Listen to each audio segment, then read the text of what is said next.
Alimentaire, automobile, énergétique, chimique, financier, tels sont les secteurs affectés par le TTIP, les négociations de libre-échange entre l'Union européenne et les États-Unis.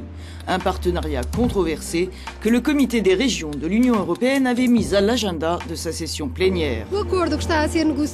L'accord négocié entre Bruxelles et Washington vise à éliminer les tarifs douaniers et à harmoniser les règles d'importation. Ses partisans disent que l'économie européenne pourrait gagner jusqu'à 120 milliards d'euros par an grâce à l'intégration d'un marché de 800 millions de consommateurs.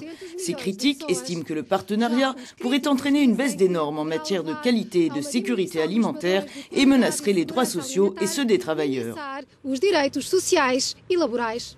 Les prix étant déjà plus bas d'environ 3%, il est estimé que 80% des gains potentiels pourraient provenir de la réduction des coûts en changeant les règles.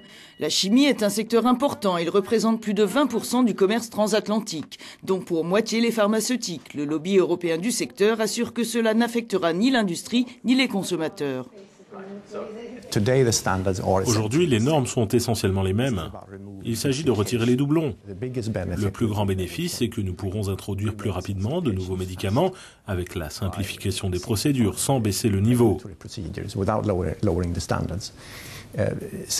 Deuxièmement, le bénéfice sera important pour les petites compagnies car les grandes compagnies peuvent gérer la bureaucratie, mais les petites compagnies européennes et américaines pourront plus facilement trouver des investisseurs. Mais seulement s'il y a un chemin clair pour atteindre les marchés américains et européens.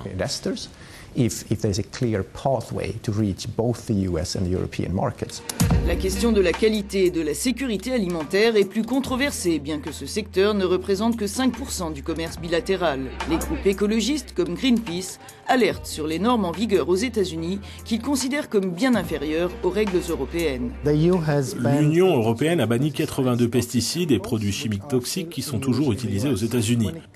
Concernant la quantité de résidus des pesticides que l'on peut trouver dans les aliments mis sur le marché, dans certains cas, l'Union européenne a des limites qui sont 100 fois plus strictes qu'aux États-Unis. Les compagnies du secteur chimique n'ont pas cessé de faire du lobbying auprès des autorités européennes et américaines pour être sûres que l'Union européenne abaissera ses normes en matière de résidus. Les niveaux de pesticides et d'additifs ne sont pas le seul problème. Une fenêtre pourrait s'ouvrir pour des produits qui sont interdits dans l'Union, comme la viande de bœuf traitée aux hormones ou les céréales génétiquement modifiées. Les représentants de l'industrie disent avoir obtenu des garanties de la Commission européenne.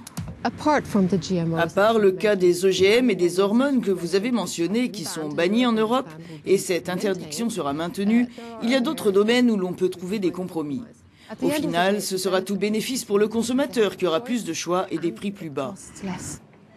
Plus de 99% des entreprises européennes sont des PME. Que peuvent-elles faire face aux stratégies des multinationales?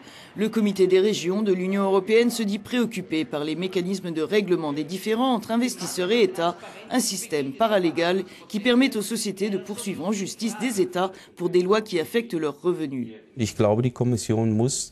Je pense que la Commission devrait renoncer à un tel mécanisme de médiation dans le TTIP, plus spécialement dans le cas de deux entités comme les États-Unis et l'Union européenne qui ont de très bonnes juridictions et un très bon système judiciaire.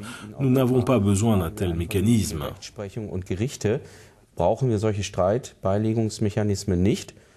C'est l'un des points auxquels s'opposent vigoureusement les parlements allemands et français. Invitée à débattre lors de la session plénière du Comité des régions, la commissaire européenne en charge du commerce admet que les négociations ne seront pas terminées d'ici la fin de l'année comme elle l'espérait. Nous aspirons à finaliser cet accord sous le mandat d'Obama si c'est possible. Je sais que beaucoup se montrent sceptiques, mais un eurobaromètre publié il y a quelques jours montre que globalement, les citoyens de l'Union sont favorables à cet accord parce qu'ils ont compris que le commerce a rendu l'Union européenne prospère et que cet accord est nécessaire pour la croissance et l'emploi. La Commission européenne devra répondre devant les tribunaux de son rejet de la pétition d'initiative citoyenne contre le TTIP qui a récolté jusqu'à présent près d'1,5 million de signatures. Les organisations de la société civile ont promis de maintenir la pression.